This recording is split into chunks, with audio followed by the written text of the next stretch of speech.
जय हिंद दोस्तों, स्वागत है आपका आपके अपने परिवार रैंकर्स गुरुकुल यूट्यूब चैनल पे। मैं आदित्य रंजन आप सभी का तहे दिल से यहाँ स्वागत करता हूँ। तो जैसा कि आप सभी को इंतजार था एसएससी जीडी के कंप्लीट वीडियो के बारे में, तो हम आपके लिए ये वीडियो लेकर आ चुके हैं जिसमें हम आपको एसएससी जीडी क्या है, एसएससी जीडी में किस तरह की जॉब है, उसका पेपर कितने चरणों में होता है, ठीक है, उसके लिए क्वालिफिकेशन क्या चाहिए, क्या 10वीं पास वाले लोग जो है एसएससी जीडी का पेपर दे सकते हैं या उसके लिए ग्रेजुएट होना ज़रूरी है। इसके अलावा एसएससी जीडी में जो पोस्टिंग होती है वो कहाँ पर होती है, कितने सैलरी आपको मिलती है, इसका कट ऑफ जो है वो कितना जाता है, कौन से लोग इसको अप्लाई कर सकते हैं, क्या इसमें कोई रिलैक्सेशन मिलेगा या नहीं मिलेगा, इस बार वैकेंसी की संख्या कितनी है, ऐसे कई सारे सवाल जो आप लोगों के मन में होते हैं वो हम पूरा का पूरा आप लोगों के लिए लेकर आए हैं।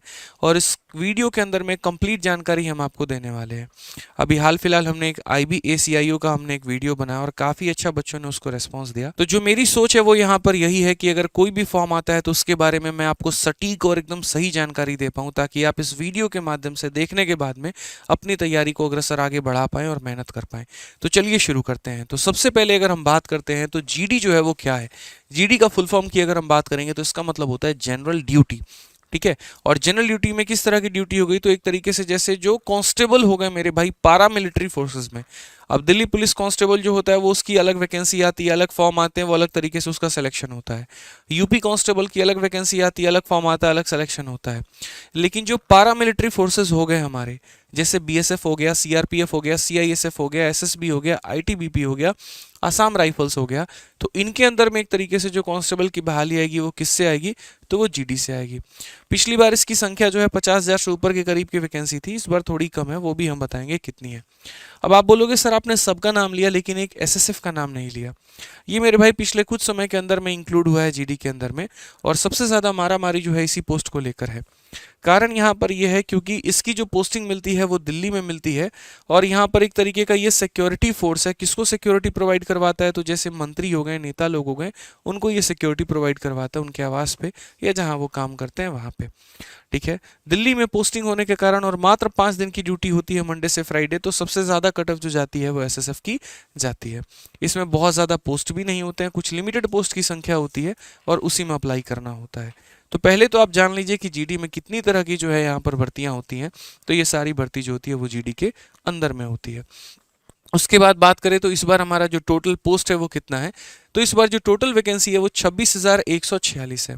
लोग बहुत ज़्यादा अटकलें लगा रहे थे कि 80,000 वैकेंसी आएगी, 70,000 वैकेंसी आएगी, ऐसा नहीं है, ठीक है। पिछली बार 50,000 के करीब में वैकेंसी थी और इस बार जो है हमारी 26,000 वैकेंसी, यानी काफ़ी कम है। जस्ट अगर हम बात करें तो आधा है, तो कट ऑफ भी थोड़ी सी ज़्यादा आप लोगों की जाने वाली है। पता नहीं यहाँ पर हर साल जो है वो बेरोजगारी बढ़ते चली जा रही है, जनसंख्या बढ़ते चली जा रही है और वैकेंसी जो है वो कम होते चला जा रहा है। सरकार को इस पर ध्यान देना चाहिए।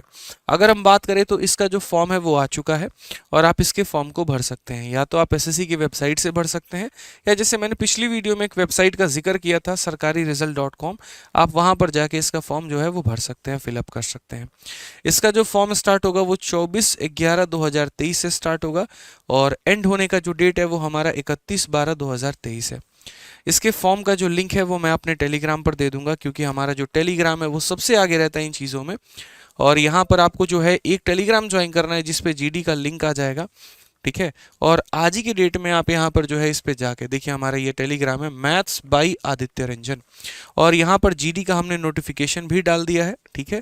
और उसके बाद यहाँ पर इसके फॉर्म फिलअप करने का जो लिंक है हम वो भी आप लोगों के लिए प्रोवाइड करवा देंगे।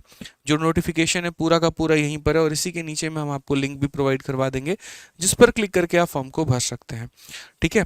अगर हम बात करते हैं यहाँ पर तो देखिए ज़रा, जो बात हम आपको कह रहे थे, तो 31 दिसंबर इसकी लास्ट डेट है। चूंकि काफ़ी भारी संख्या में लोग इसमें फॉर्म को अप्लाई करते हैं, अगर हम मान के चले तो 50 लाख से ज़्यादा ऊपर एप्लीकेंट हो जाते हैं, इसीलिए एसएससी बाकी पेपर्स की तुलना में इसमें थोड़ा उसने जो है वो ज़्यादा वक्त दिया हुआ है फॉर्म को भरने के लिए, ठीक है।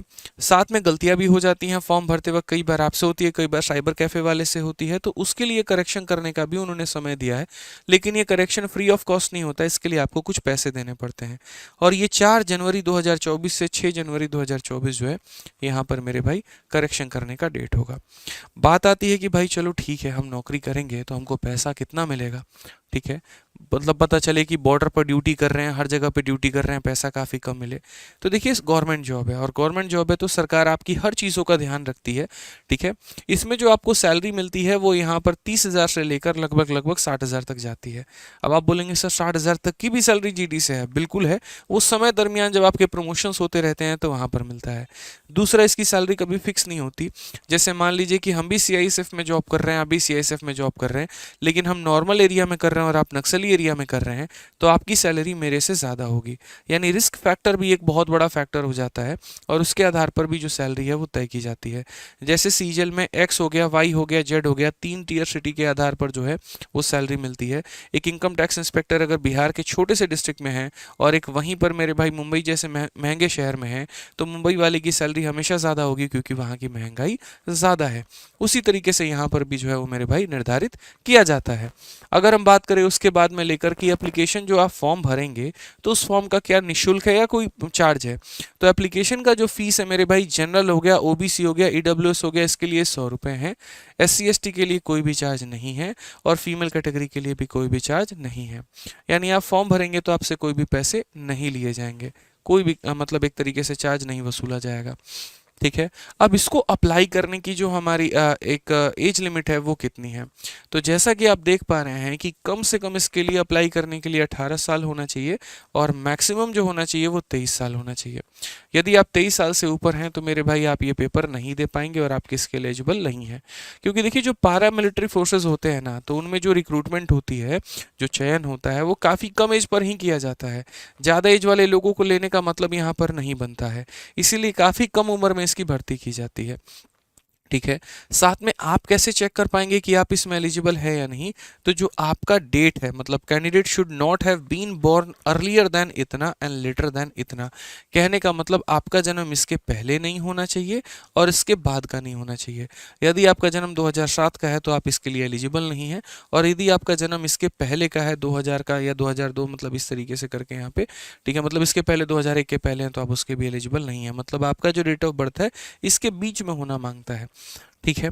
क्या इसमें कुछ रिलैक्सेशन होता है, तो जी हाँ बिल्कुल, जितनी भी सरकारी भर्तियां हैं उनमें अलग अलग कैटेगरी के लोगों को जो है वो रिलैक्सेशन दिया जाता है। जैसे यहाँ पर एससी और एसटी के लोगों के लिए 5 साल का रिलैक्सेशन मिलता है। रिलैक्सेशन का मतलब क्या हो गया कि एक आम नॉर्मल स्टूडेंट जो है, एक नॉर्मल यूआर कैटेगरी का स्टूडेंट है, वो 23 साल तक ही फॉर्म को अप्लाई कर सकता है, लेकिन एक एससी एसटी का स्टूडेंट 23+5 यानी 28 साल तक इस पेपर को दे सकता है। 28 साल के एज तक के लिए वो जा सकता है। ओबीसी के लिए मेरे भाई जो है वो 3 साल का रिलैक्सेशन है, और जो एक्स सर्विसमैन है उनके लिए भी 3 साल का रिलैक्सेशन है। एक्स सर्विसमैन का मतलब वो लोग जो ऑलरेडी कहीं कहीं पर जॉब कर रहे हैं और गवर्नमेंट जॉब ही कर रहे हैं, ठीक है। अब बात आती है, चलो ठीक बात है, बढ़िया बात है, एजुकेशनल क्वालिफिकेशन क्या होनी चाहिए। तो देखिए सरकार यहाँ पर जो आपको पिकअप कर रही है वो 18 साल की उम्र में पिकअप कर रही है, तो 18 साल की उम्र में कोई जल्दी ग्रेजुएट तो होता नहीं है, यानी जाहिर सी बात है यहाँ पर इसके लिए जो क्वालिफिकेशन होगी वो काफ़ी कम होगी। तो ये इकलौती भर्ती हो जाती है यहाँ पर जो कि 10वीं लेवल के बाद यानी मैट्रिकुलेशन के बाद में जो है आप इसमें अप्लाई कर सकते हैं, और ये सरकारी नौकरी आपके लिए हो सकती है। ये जो आपका 10वीं जो मैट्रिकुलेशन है वो एक किसी अच्छे रिकॉग्नाइज बोर्ड या यूनिवर्सिटी से होना चाहिए, अरे गहरे मेरे भाई यूनिवर्सिटी से नहीं चलेगा।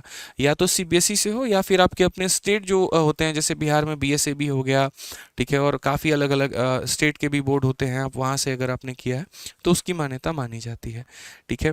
यहाँ पर एक शब्द कहा गया है कि it is reiterated that the result of the requisite educational qualification must have been declared by the board या institute by the specific date। कहने का मतलब कि फॉर्म भरने के समय तक आपका रिजल्ट घोषित हो जाना चाहिए। पता चले कि आप 9वीं में हैं या 10वीं के पेपर को अभी दे ही रहे हैं और तब आप इसको अप्लाई करें, तो वो उसको नहीं माना जाएगा, उसको नल माना जाएगा, रद्द माना जाएगा, ठीक है। इसके अलावा मेरे भाई एक इंसेंटिव भी मिलता है, और ये किन को मिलता है, तो एनसीसी कैंडिडेट को मिलता है। जब हम स्कूल में होते हैं, जब हम पढ़ाई कर रहे होते हैं या कॉलेज में होते हैं, तो वहाँ पर एक एनसीसी का ग्रुप होता है, ठीक है। हम देखते हैं लोग जो है एक तरीके से राइफल वाइफल मतलब अपना जो है वो परेड कर रहे होते हैं ग्राउंड में, तो वो एनसीसी होते हैं, नेशनल कैडेट कॉर्प्स होते हैं। और यहाँ पर अगर हम बात करें तो जो लोग एनसीसी में मेरे भाई कार्यरत होते हैं, यदि वो इसमें अप्लाई करते हैं तो उनको मेरे भाई रिलैक्सेशन भी मिलता है। कितने का मिलता है, तो जैसे अगर एनसीसी का सी सर्टिफिकेट है उनके पास में, तो 5% का रिलैक्सेशन मिलेगा। यानी कुल पेपर 160 नंबर का है, उसका 5% यानी 8 नंबर का जो है वो रिलैक्सेशन मिलेगा। ठीक है, अगर मान लीजिए कट ऑफ 120 गई है तो आपके 112 भी आएंगे तो भी आपका सिलेक्शन हो जाएगा। अगर एनसीसी का बी सर्टिफिकेट है तो 3% का रिलैक्सेशन मिलेगा, और एनसीसी का ए सर्टिफिकेट है तो आपको 2% का जो रिलैक्सेशन है वो आपको मिलने वाला है।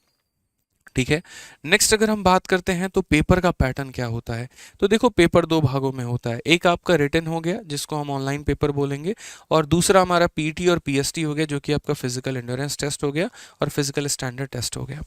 तो सबसे पहले हम रिटन पेपर के बारे में जानते हैं। मैं शब्द तो रिटन इस्तेमाल कर रहा हूँ, लेकिन ये पेपर रिटन नहीं होता है, ये ऑब्जेक्टिव होता है। ठीक है मेरे भाई, 1 घंटे का ये ऑनलाइन मोड में पेपर होता है, ऑफलाइन नहीं होता है।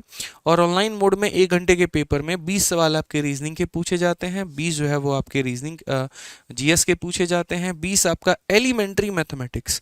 देखो कंप्लीट मैथ नहीं आता है, सिर्फ एलिमेंट्री मैथमेटिक्स का मतलब अरिथमेटिक हो गया और मेंसुरेशन हो गया। और 20 सवाल जो होते हैं वो आपके इंग्लिश के या हिंदी के होते हैं। वो आपके ऊपर में होता है, जब आप पेपर देने जाते हैं आप इंग्लिश में लेना चाहते हैं या हिंदी पेपर देना चाहते हैं, ये आपके ऊपर में होता है। सवालों की संख्या हमारी 80 हो गई। ठीक है, हर एक सवाल हमारा 2 नंबर का हो गया, तो इसीलिए पूरा पेपर 160 नंबर का हो गया।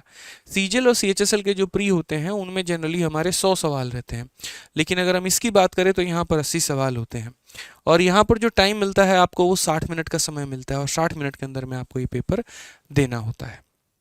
ठीक है, यहाँ पर बोला गया है कि note there will be a negative marking of 0.25। हालांकि ऐसा ही नोटिफिकेशन में दिया गया है, लेकिन ये गलत है। जो नेगेटिव मार्किंग होगा यहाँ पर वो 0.25 ना होकर 0.50 यानी आधे नंबर का नेगेटिव मार्किंग होगा। ठीक है, और नोटिफिकेशन में भी जो एसएससी ने दिया है वो गलत दिया है, तो वहाँ पर आप 0.5 मानेंगे ना कि 0.25 मानेंगे। आधे नंबर कटते हैं हर एक गलत सवालों के लिए। ठीक है, उसके बाद यदि हम यहाँ पर बात करें तो ये हमारे काम का नहीं है, इसकी ज़रूरत नहीं पड़ेगी, हमें हटाइए। ठीक है, उसके बाद अगर हम बात करें तो हम सिलेबस देखते हैं कि सर सिलेबस क्या है। बहुत बच्चे परेशान रहते हैं कैसे कैसे पढ़ना है, तो मैंने जो पीपीटी है वो मेरे भाई यहाँ पर मैंने उसके अंदर में पूरा सिलेबस लिख दिया है, तो आपको पूरा मेहनत करने की ज़रूरत नहीं है। और मैं इस पीपीटी की पीडीएफ जो है वो टेलीग्राम पर डाल दूंगा। जो हमारा टेलीग्राम है मेरे भाई, कोई भी नोटिफिकेशन भारत में आता है, कोई रिजल्ट आता है, एडमिट कार्ड आता है, कुछ भी आता है, सबसे पहले हम आपको उस पर सूचना देते हैं, इसीलिए आप उसको ज्वाइन कर लीजिएगा। ठीक है, जो हमारा टेलीग्राम है मेरे भाई वो है हमारा मैथ्स बाई आदित्य रंजन, और इसका लिंक भी जो है हम आप लोगों को डिस्क्रिप्शन में दे देंगे। कई सारे मेरे नाम से फेक टेलीग्राम चलते हैं, आप उसको ज्वाइन मत करिएगा। 7,82,341 है, 7 लाख से ऊपर वाला जो हमारा टेलीग्राम है आप इसी को ज्वाइन करके रखिएगा।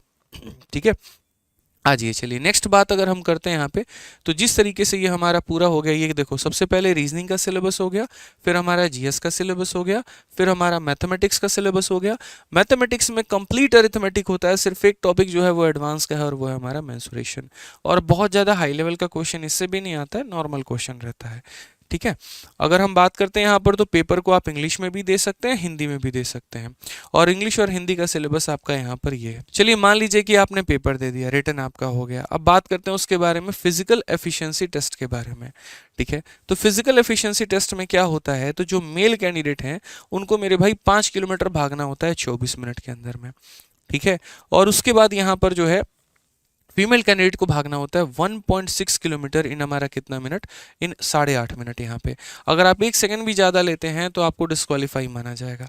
अब बोलेंगे सर जब ये आपने दिया तो ये क्यों दिया है, तो ये देखो एक स्पेशल रीज़न के लिए है। जैसे लद्दाख रीजन में क्या होता है, वहाँ के लोग इतना फिजिकल जो है वो एक तरीके से इतना भागते नहीं हैं चीज़ों को लेके, तो वहाँ के रीज़न के लिए पर्टिकुलरली 1.6 किलोमीटर का एक टारगेट दिया गया है कि भैया आपको 7 मिनट में 1.6 किलोमीटर भागना है।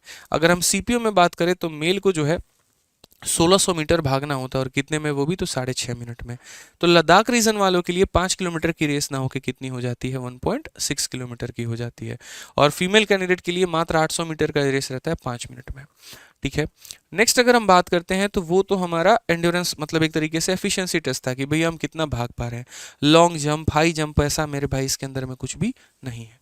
ठीक है, अब उसके बाद बात करते हैं फिजिकल स्टैंडर्ड टेस्ट के बारे में कि हमारा हाइट, हमारा एक तरीके से वेट वो कितना होना चाहिए। तो यहाँ पर हाइट को लेकर देखिए जो नोटिफिकेशन में दिया गया है वही पॉइंट हमने आपके सामने रखा है। हाइट की अगर हम बात करें तो मेल की हाइट हमारी 170 सेंटीमीटर होनी चाहिए और फीमेल की जो हाइट है वो हमारी 157 सेंटीमीटर होनी चाहिए। इससे अगर आपकी हाइट कम है तो आपको मान्यता नहीं दी जाएगी और आप इसके लिए एलिजिबल नहीं होंगे। ठीक है, उसके बाद आता है चेस्ट को एक्सपैंड करने का। तो देखिए फीमेल के लिए चेस्ट एक्सपेंशन कभी नहीं होता है, किसी भी पोस्ट में नहीं होता है। मेल के लिए चेस्ट एक्सपेंशन होता है, यानी आपको अपने सीने को ऐसे एकदम फुलाना होता है, जो कि मेरा भी हुआ था। और जब मैं कस्टम्स में एक्साइज इंस्पेक्टर एज सेलेक्ट हुआ तो वहां पर भी मेरे भी एक तरीके से फिजिकल स्टैंडर्ड चेस्ट में सेम 5 सेंटीमीटर का एक्सपेंशन वहां पर भी मांगा गया था। यानी अगर आपका अनएक्सपेंडेड हो तो कम से कम अनएक्सपेंडेड 80 सेंटीमीटर का सीना हो, और एक्सपेंशन मेरे भाई कितने का चाहिए तो कम से कम 5 सेंटीमीटर का चाहिए। ये वाली बात होती है। ठीक है, अगर हम बात करें फिजिकल स्टैंडर्ड टेस्ट जो पीएसटी है यहाँ पे, तो उसमें कुछ अलग अलग जगह के लोगों के लिए रिलैक्सेशन भी है हाइट में, और वो हमारे यहाँ पर ये है। जैसे कुछ नॉर्थ ईस्ट स्टेट हो गए, कुछ शेड्यूल ट्राइब हो गए, तो उनके लिए अलग, मेल के लिए अलग हाइट और फीमेल के लिए अलग हाइट। फिर उनके लिए कंप्लीट हमारा 170 सेंटीमीटर ना चाह के इतना इतना इतना सेंटीमीटर चाहिए होता है। तो आप जिस रीज़न से हैं वो आप यहाँ पर पढ़कर देख सकते हैं। टेलीग्राम पर हम पीडीएफ डाल देंगे, वहाँ से पूरी जानकारी आपको मिल जाएगी। बहुत ही शानदार तरीके से हमने आप लोगों के लिए पीपीटी बनाई है, हम आप लोग को प्रोवाइड करवा देंगे। ठीक है, नेक्स्ट अगर हम बात करते हैं यहाँ पर तो यही सारा बात है। चेस्ट के लिए भी एक्सपेंशन होता है जिस तरीके से हाइट के लिए होता है, और वो भी हमारे अलग अलग कैटेगरी के लिए अलग अलग एक्सपेंशन दिया गया है। तो आप इसे भी मेरे भाई पढ़ सकते हैं। ठीक है, नेक्स्ट हम बात करते हैं मेडिकल एग्जामिनेशन के बारे में। तो देखिए पहले आपने पेपर दिया, फिर उसके बाद आपने फिजिकल दिया, और फिर उसके बाद आपका मेडिकल एग्जामिनेशन किया जाएगा। और उसके बारे में भी हमने यहाँ पूरा डिटेल में दे दिया है किन किन चीज़ों की आवश्यकता है, कैसे आवश्यकता है। मेडिकल एग्जामिनेशन की बात करें तो at the time of DME following document will be verify. जो डॉक्यूमेंट वेरिफिकेशन होता है तो किन किन डॉक्यूमेंट्स को चेक किया जाएगा, तो सबसे पहले आपके मैट्रिकुलेशन का जो पेपर है वो चेक किया जाएगा, क्योंकि वो आपके एज को प्रूव करेगा, एज को आपको जस्टिफाई करेगा। दूसरी बात आपका डोमिसाइल सर्टिफिकेट चेक किया जाएगा। क्यों? क्योंकि यहाँ पर अलग अलग स्टेट की कट ऑफ अलग अलग जाती है, तो यहाँ पर डोमिसाइल का मेरे भाई चेक होना बहुत ज़रूरी है कि आप किस राज्य से आते हैं और वहाँ के वैलिड नागरिक हैं कि नहीं है। यहाँ पे एक एनसीसी का वैलिड सर्टिफिकेट होगा, अगर आपने एनसीसी का सर्टिफिकेट दिया है तो वो भी चेक किया जाएगा, फर्जी तो नहीं है। तो ऐसे कई सारे सर्टिफिकेट है जो सभी की सभी बातें यहाँ लिखी गई है, हम आपको पीडीएफ दे देंगे, आप वहाँ से पढ़ लीजिएगा। ठीक है, डिटेल मेडिकल एग्जामिनेशन की अगर हम बात करें, डीएमई की बात करें, तो वहां पर देखिए डायरेक्टली नोटिफिकेशन में तो कुछ नहीं दिया है, लेकिन इसका डिटेल मेडिकल एग्जामिनेशन का वही होता है जो हमारे सीपीओ के लिए होता है, और वो मैंने आप लोगों के लिए लिख दिया है कि जैसे आईसाइट जो है वो आपका 6/6 होना चाहिए, कोई नौकनी नहीं हो, कोई फ्लैट फुट नहीं हो, कोई वेरिकोज वेन नहीं हो यहाँ पे। ठीक है, तो ये सारी बातें हमने लिख दी है आपको। तो फाइनली अगर हम मोड ऑफ सिलेक्शन की बात करें तो मोड ऑफ सिलेक्शन हमारा क्या है, तो सबसे पहले हमारा कंप्यूटर बेस्ड एग्जामिनेशन होगा 160 नंबर का। उसके बाद में हमारा फिजिकल स्टैंडर्ड टेस्ट होगा जो कि हमें रनिंग करनी है 5 किलोमीटर की। फिर उसके बाद फिजिकल एफिशिएंसी टेस्ट होगा जिसमें हमारा हाइट और चेस्ट नापा जाएगा। फिर उसके बाद हमारा मेडिकल एग्जामिनेशन होगा, और लास्ट में हमारा क्या हो जाएगा, तो डॉक्यूमेंट वेरिफिकेशन हो जाएगा। जब आप अभी फॉर्म भरेंगे तो आपसे आपको पोस्ट की प्राथमिकता पूछी जाती है कि आप यहाँ पर कौन सा पोस्ट को पहले प्राथमिकता देना चाहते हैं। तो अलग अलग पोस्ट के लिए अलग अलग कोड है, जैसे बीएसएफ के लिए ए है, सीआईएसएफ के लिए बी है, सीआरपीएफ के लिए सी है, एसएसबी के लिए डी है, आईटीबीपी के लिए ई है, आसाम राइफल के लिए इतना है, और एसएसएफ के लिए एच है। इसको स्पेशल हाईलाइट मैंने इसीलिए किया है क्योंकि मेरे भाई स्पेशल पोस्ट बन जाती है जो कि लोगों में सबसे ज़्यादा चर्चित है। तो आप उस तरीके से यहाँ पर जो है फॉर्म को भर सकते हैं। सबसे ज़्यादा जो वैकेंसी आती है दोस्त यहाँ पे वो वीएसएफ में आती है, बॉर्डर सिक्योरिटी फोर्स में, और यहाँ पर जो है कट ऑफ भी थोड़ी कम जाती है। अगर हम बात करें पिछले साल के कट ऑफ को लेकर, आपके मन में क्या हो रहा होगा कि चलो भाई कितने नंबर लाने पे सिलेक्शन हो जाएगा। तो अगर हम प्रीवियस कट ऑफ की बात करें यहाँ पे, तो प्रीवियस कट ऑफ हमारी कितनी जाएगी, तो स्टेट वाइज अगर हम बात करते हैं तो सबसे पहले आप यहाँ पर देखिए यूपी हो गया, बिहार हो गया, दिल्ली हो गया। देखो सबसे पहले कट ऑफ का प्रक्रिया क्या होता है, पहले तो हर एक स्टेट का अपना अपना कट ऑफ निकलता है, फिर हर स्टेट के अंदर में अलग अलग फोर्सेस का अपना कट ऑफ निकलता है। जैसे यूपी के अंदर में बीएसएफ का अलग कट ऑफ होगा, सीआईएसएफ का अलग होगा, सीआरपीएफ का अलग होगा, आईटीबीपी का अलग होगा, एसएसबी का अलग होगा। फिर उसके बाद में जैसे बीएसएफ को ही आप पिक कर लीजिए, तो अब ऐसा नहीं है कि बीएसएफ का एक समान कट ऑफ होगा। बीएसएफ में जनरल का अलग होगा, ईडब्ल्यूएस का अलग होगा, ओबीसी का अलग होगा, एससी एसटी का अलग होगा। फिर उसमें भी अगर आप चले आइए तो जनरल में जैसे बीएसएफ का मान लीजिए कट ऑफ गया तो एक समान नहीं होता है।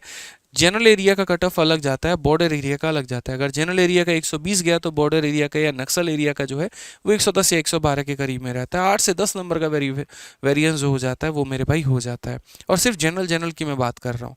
उसी तरीके से आपका जो है ईडब्ल्यूएस और उसी तरीके से ओबीएस रहता है।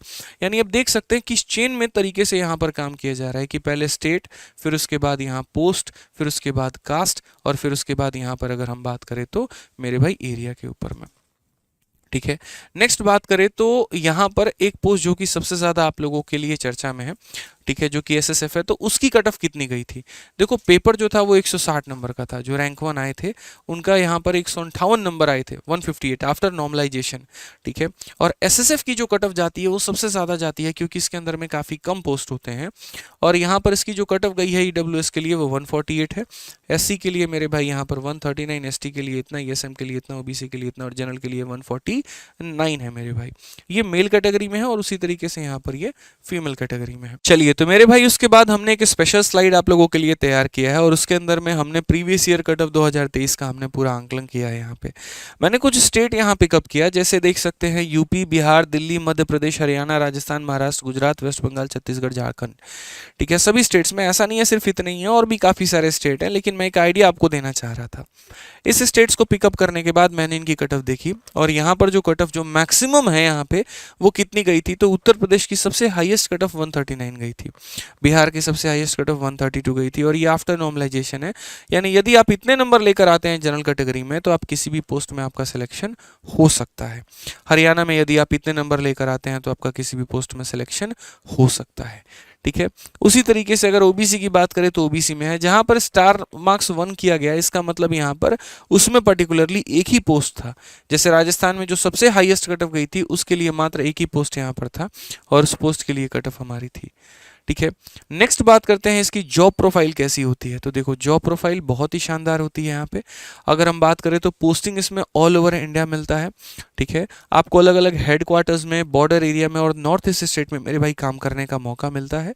ठीक है, जनरली इसकी जो ड्यूटी रहती है वो ग्राउंड ड्यूटी ही रहती है, आपको यहाँ पे फील्ड ड्यूटी ही रहती है। थोड़ा सा हेक्टिक रहेगा, आपको यहाँ पे मेहनत थोड़ी ज़्यादा करनी होगी।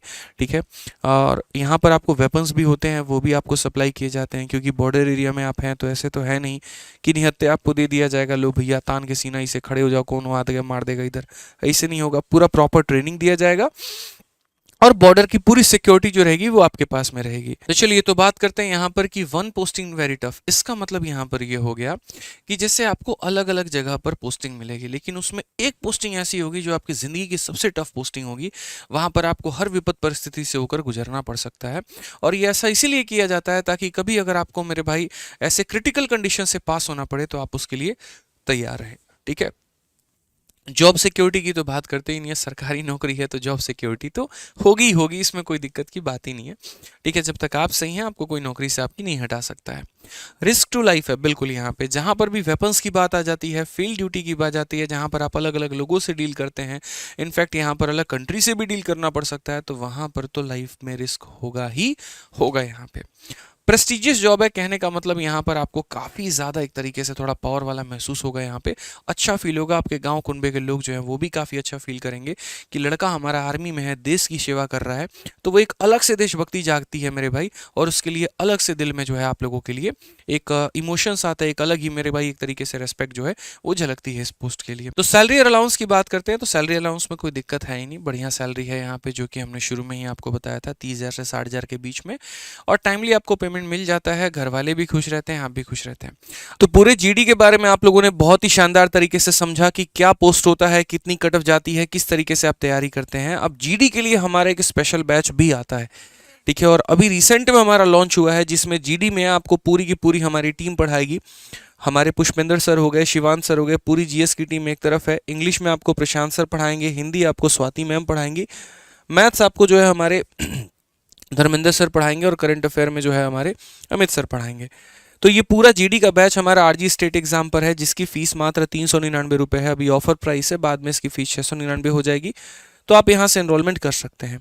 इसके अलावा अगर मान लीजिए कि आप मैथ्स में कोई और बैच में एनरोल करना चाहते हैं, किसी और एग्जाम की तैयारी करना चाहते हैं, तो उसके लिए आप हमारा मैथ्स का रिकॉर्डेड बैच ले सकते हैं। SSC, CGL, CHSL, CPO, MTS या किसी भी परीक्षा की अगर आपको तैयारी करनी है और मैथ्स का स्पेशल तैयारी करना है, तो आप हमारा स्पेशल बैच ले सकते हैं आरजी विक्रमजीत एप्लीकेशन से। दोनों बैचेस जो मिलेंगे वो आरजी विक्रमजीत एप्लीकेशन से ही मिलेंगे। दोनों का इंक्वायरी नंबर जो है वो 8506003399 है। हमारा मैथ्स का रिकॉर्डेड बैच भी भारत के किसी भी प्रतियोगिता के एग्जाम के लिए बहुत परिपूर्ण होता है, और एक बार अगर आप इससे पढ़ लेते हैं तो आप कोई भी government exam, one day competitive exam जो है वो निकाल सकते हैं। ठीक है, इसमें 350 से ऊपर लेक्चर्स मिलते हैं, और इसकी जो वैलिडिटी होती है वो सबसे खास है कि वो लाइफ टाइम होती है। यानी एक ऐसा रिचार्ज जो कभी खत्म ही ना हो, और आप आराम से भविष्य में किसी भी परीक्षा की तैयारी मात्र एक ही बैच से कर पाएंगे। तो ये दोनों आपको मिलेंगे हमारे आरजी विक्रमजीत एप्लीकेशन से, जहां से आप एनरोल कर पाएंगे। ठीक है, और साथ में अगर हम बात करें तो आपके जीडी की तैयारी में 4 चांद लगाने के लिए हम लोगों ने एक बहुत ही शानदार काम और पीछे से कर रहे हैं, और अभी से नहीं पिछले कुछ समय से कर रहे हैं, कि जो बच्चा जीडी की तैयारी करना चाहता है, ठीक है, तो यहाँ पर वो मेरे भाई कैसे किताबों के माध्यम से तैयारी कर सकता है। तो हम आप लोगों के लिए जीडी की कंप्लीट किताब लेकर आने वाले हैं, और वो भी बहुत जल्द आप लोगों को मिल जाएगा, जो कि किताब इंग्लिश और हिंदी में दोनों होगी, जिसमें कंप्लीट मैथ का जो है वो सॉल्यूशन होगा बहुत ही बेहतरीन तरीके से। ठीक है, तो उसका भी इंतजार आप लोग करिएगा। बहुत जल्दी हमारी जीडी की भी किताबें आने वाली हैं, और विद इन 20 दिनों के अंदर में आप लोगों को ये किताब जो है वो मिल जाएगी, जिससे बहुत बढ़िया तरीके से आप लोग तैयारी कर पाएंगे। बाकी जो टेलीग्राम कहा था उसका लिंक आपको डिस्क्रिप्शन में भी मिल जाएगा। बढ़िया तरीके से आप लोग तैयारी करिए, एक सुनहरा मौका आपके पास आया है जिससे आप नौकरी ले सकते हैं और जीवन में अपने आगे बढ़ सकते हैं। मेरी सभी शुभकामनाएं आप लोगों के साथ में है।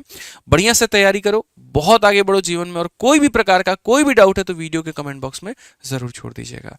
बहुत बहुत धन्यवाद। Thank you.